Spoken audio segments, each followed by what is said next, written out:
Ahlan wa sahlan. Alright, welcome to a very special edition of our Arabic 310, and today is the first installment of talking about reading strategies. And we're going to specifically talk about how to use the Idaafa to help you understand authentic materials. Now, as many of you have discovered, you have become quite adept at using Hans Ver. Using your knowledge of roots and patterns, you can figure out what all the words in a headline mean. But when it comes to putting those together to find the meaning, you often find this to be very difficult. So this is what we want to address in these lessons. So this is both good and bad. This means, for one, you're very close to getting the meaning of just about anything.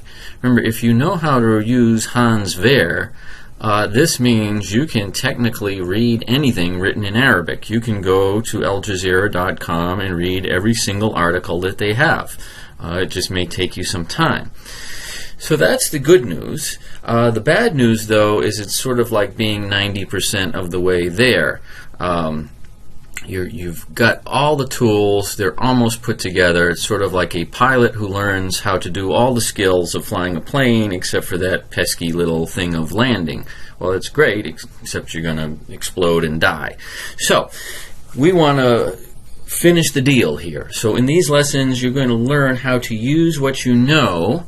Grammar rules you already learned to determine how to put together those words in authentic materials, in headlines, in sentences to figure out what they mean.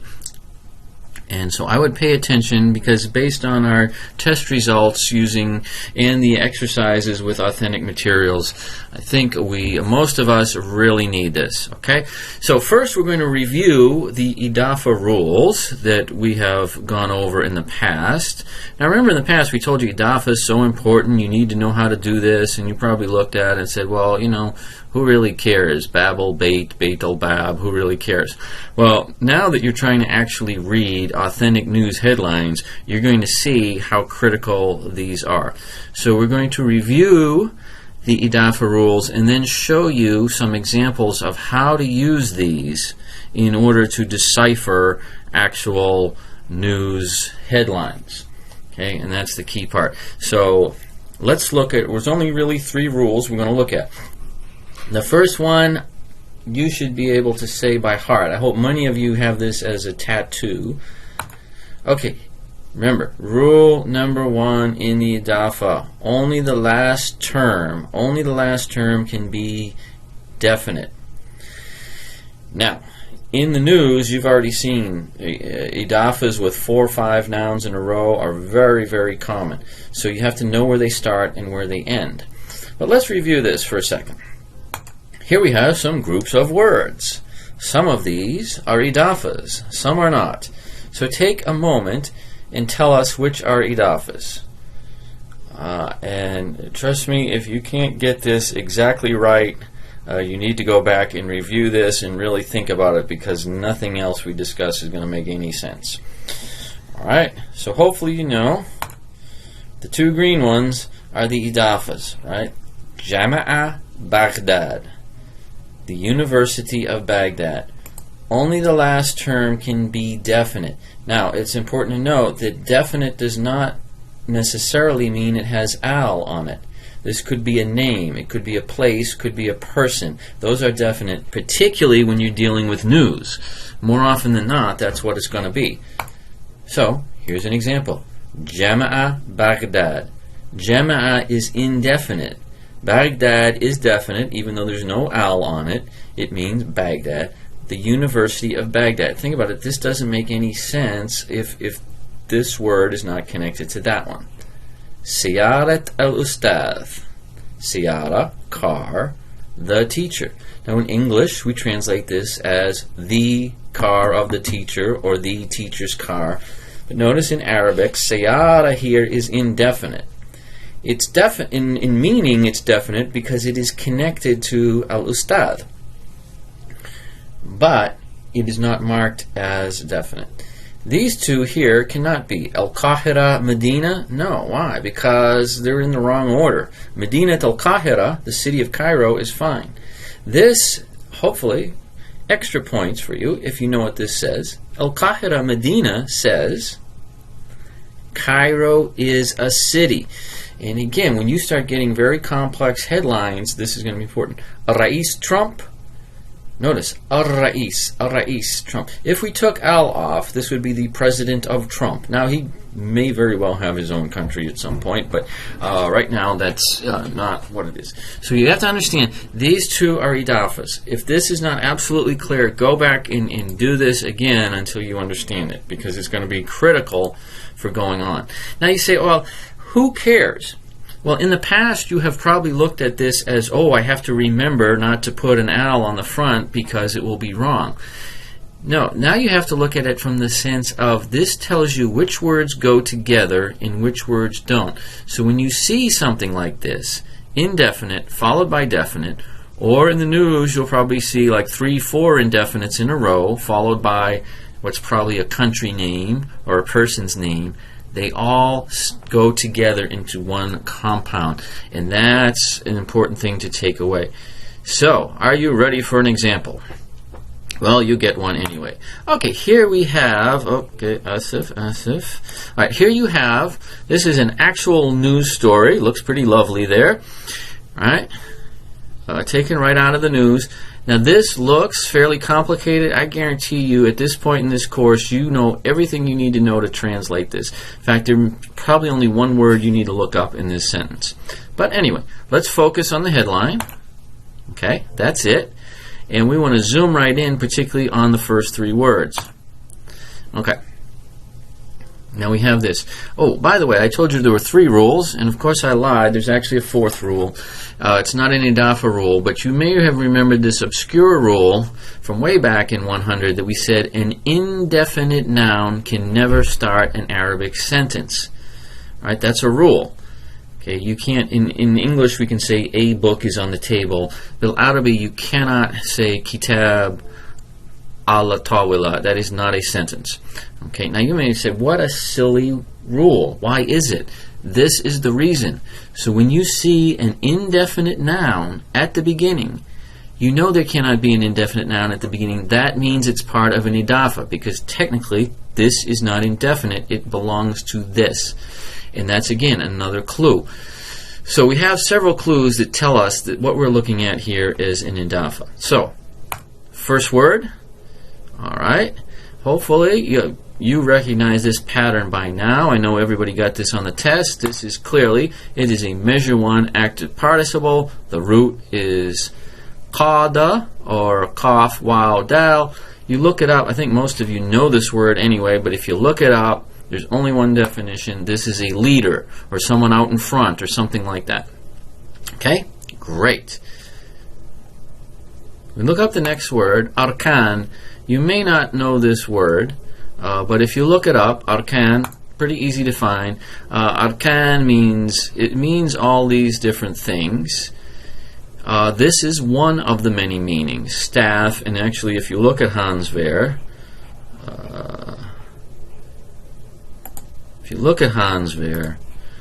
Rakan Arkan, it's specifically a military staff, and it's usually translated as general staff, but I mean that's technical, you don't have to know that. Okay, so we have this, but it can mean all these other things. It means corners, supports, pillars, and all. And this is the problem with Hans. He gives us a ton of meanings, and we have to figure out which is the right one. Now, if you forgot your Idaafa rules, you probably have something like whatever, the leader is in the corners and doing some. But if you remember your rules, you notice what we have here. This last word, it is an adjective, and hopefully everybody knows this word means Iranian. So look what we have here. An indefinite word at the beginning, al and al. We know that these two have to be in an Idaafa. Notice what I say, have to. There's not a situation where this indefinite can be followed by this definite with nothing in between them. It means they're in an Idaafa, and this is important. Trust me. Looking at many of our attempts at translation, this is a thing many of us did not get. Okay, so what we have here, inshallah,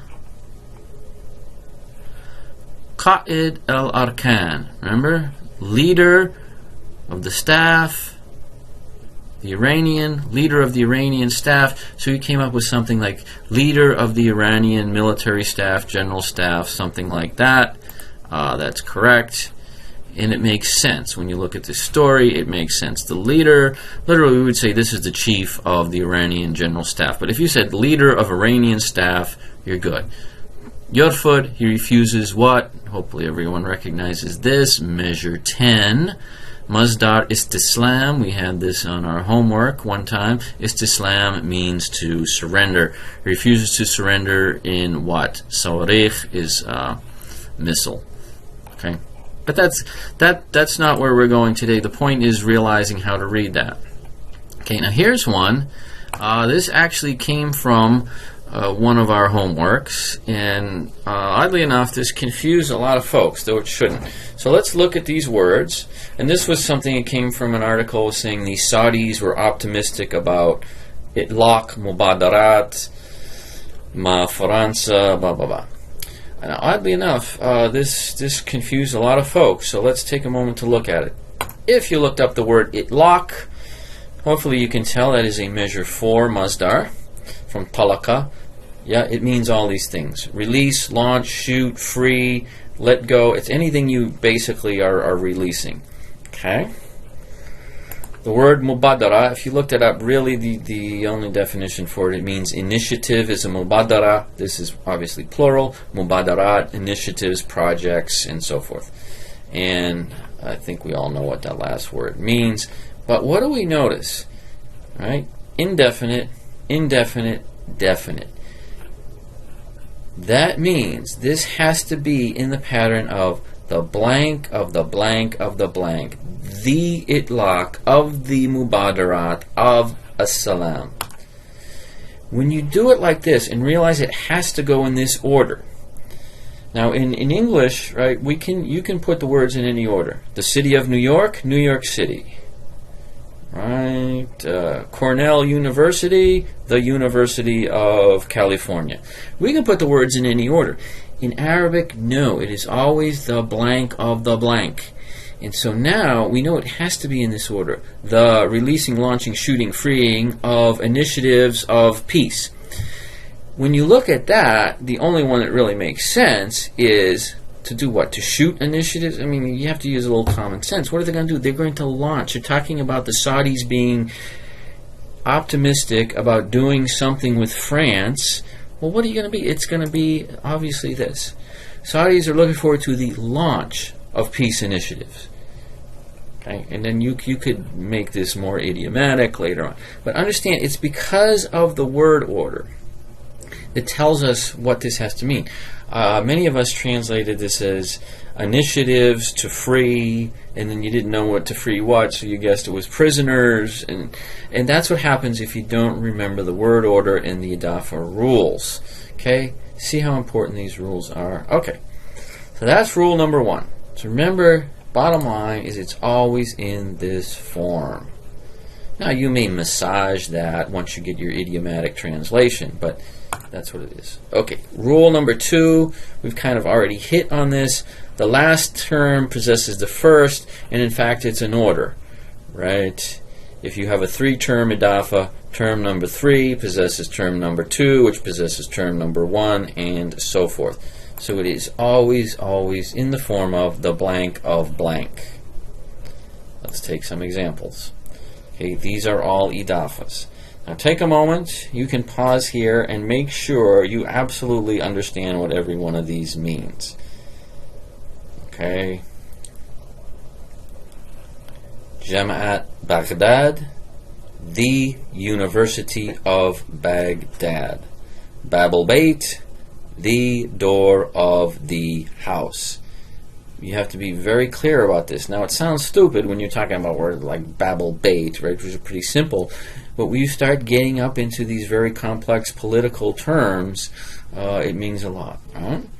Sadiq al-Ra'is, there's no al, the friend of the president. Sayarat al-Ustad, the car of the professor, and so on. Be very clear about that.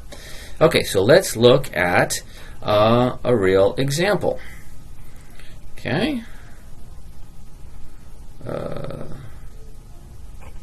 Like we talked about, right? Qa'id al-Arkan, we have these three words.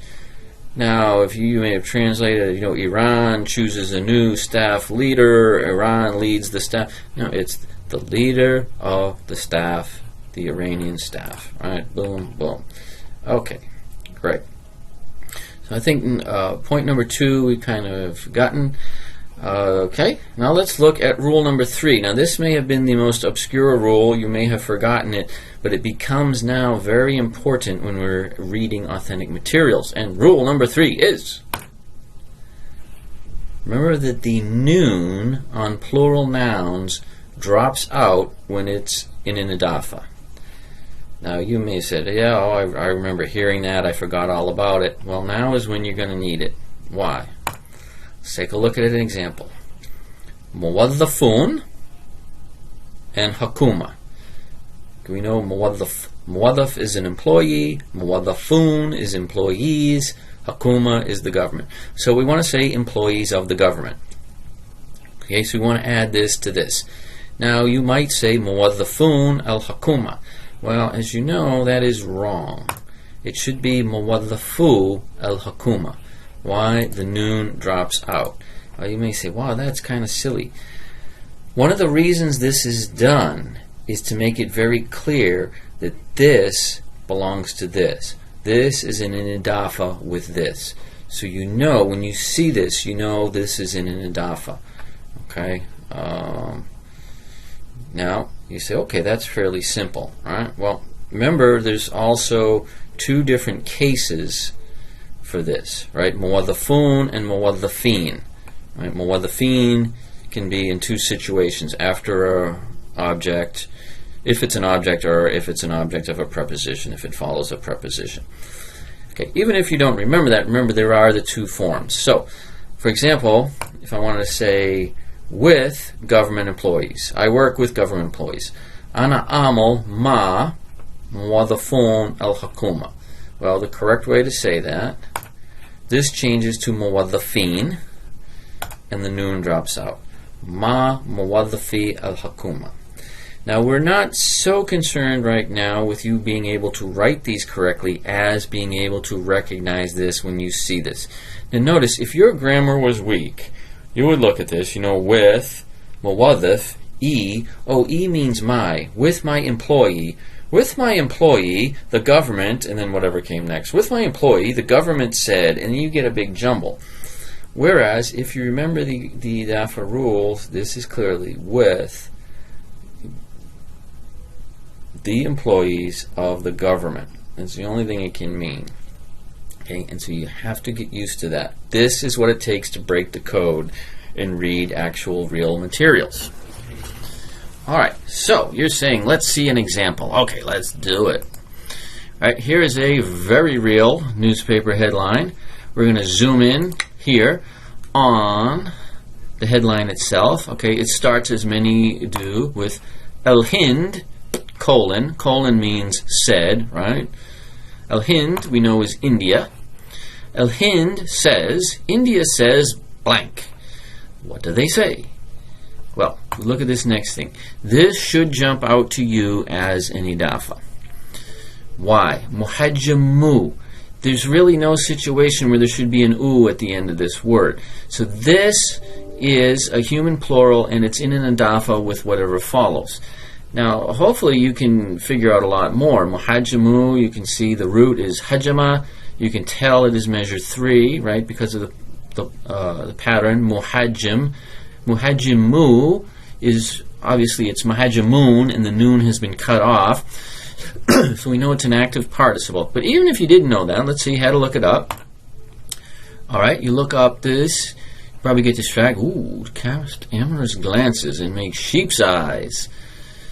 You put these all together, you can make a nice story. The barracks sergeant casts amorous glances. Anyway, and then, actually, this would be a rather dark story, wouldn't it? Anyway, so we move on.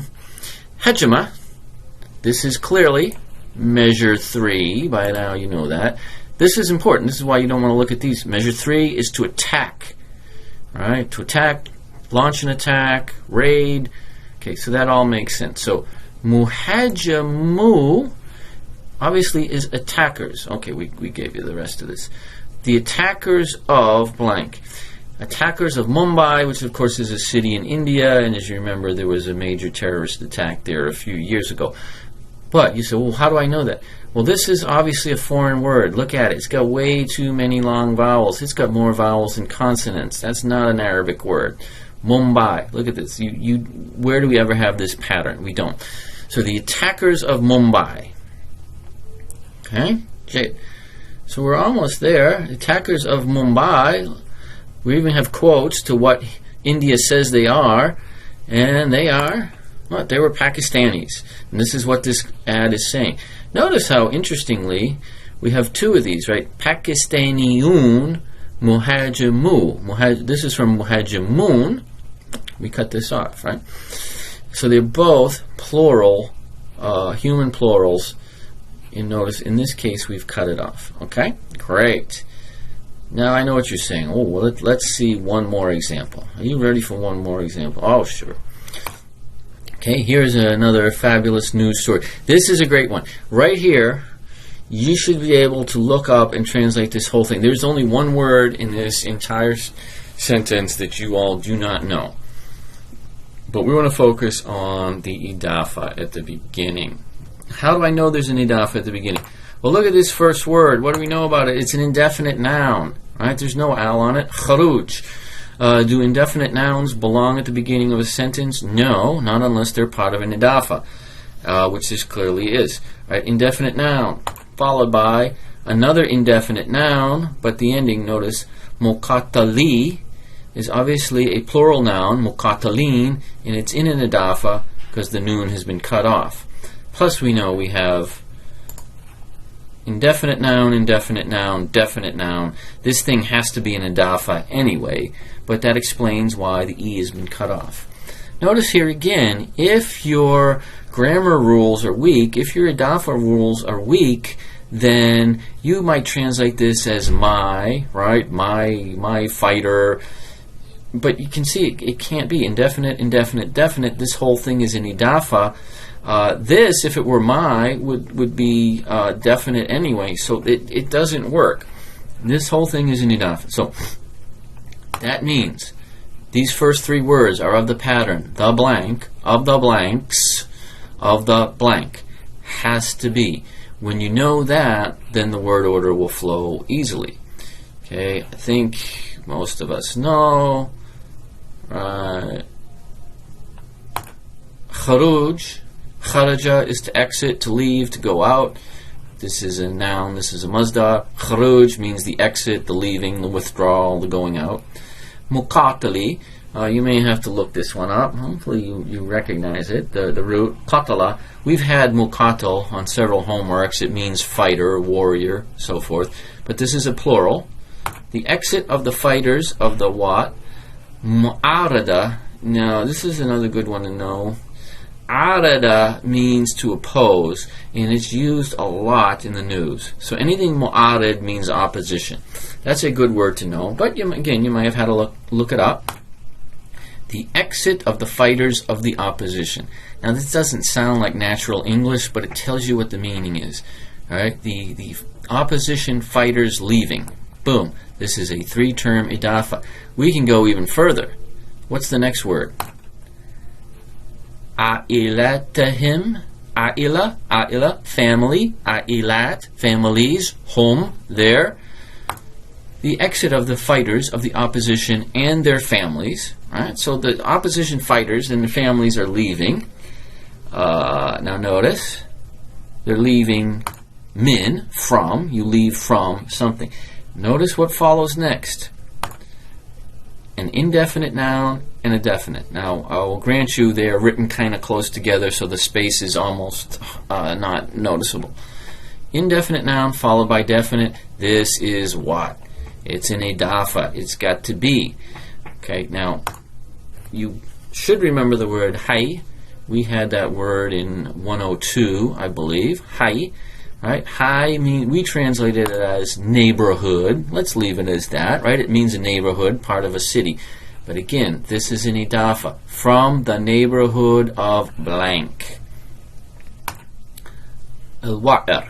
You probably have never heard that word. If you look it up in a dictionary, you'll find it means rubble, destruction, debris, and so forth. Okay, so bear that in mind. Let's just say destruction. And fi Homs, hopefully you know Homs is Aleppo. If not, look it up. It's in Hanswehr, in Aleppo. Now, we have this much. Now the context starts to make sense. Talking about opposition fighters in Aleppo, and now we're talking about debris, destruction, rubble. Okay, that's easy to mean. That's what most of Aleppo looks like right now. So you have all the words. The Idaafas tell you the word order, and now you can really massage this to make sense. All right, so yeah, the exit of the fighters of the opposition and their families from the neighborhood of the rubble in Aleppo. That's what it's saying, literally, so you just pretty it up a little bit in English, right? The withdrawal of opposition fighters and their families from the destroyed section of Aleppo, and you basically have the idea. Right, because why? Because neighborhood, I mean, that's like Mr. Rogers' neighborhood. We're talking more of a section. But even if you wrote it like this, it's just bad English, but it works. You have the meaning. Whereas if you didn't know the Idaafa rules, you were probably totally lost. You said, my fighter goes out to whatever. Okay, so let us summarize here. Remember again, 3 rules. Indefinite nouns followed by definite means they're in an Idaafa. Okay? That tells you what words group together. Secondly, the order. Remember, each word possesses the one before it.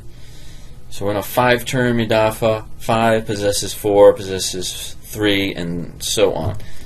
Meaning we get the blank of the blank of the blank of the blank. This is important. When you know this, and then you put all of Hans's many definitions in here, then it's easy to guess what the real meaning is. And lastly, look for the noon to drop out. It's not just a stylistic thing, but it is a clue telling you that this is a plural noun that is the first part of an Idaafa. Okay? So this should help you a lot with reading real materials, which is our goal. On behalf of my good friend Trout, even though he is far more handsome than any trout, we wish you all the best. Shukran jazilan.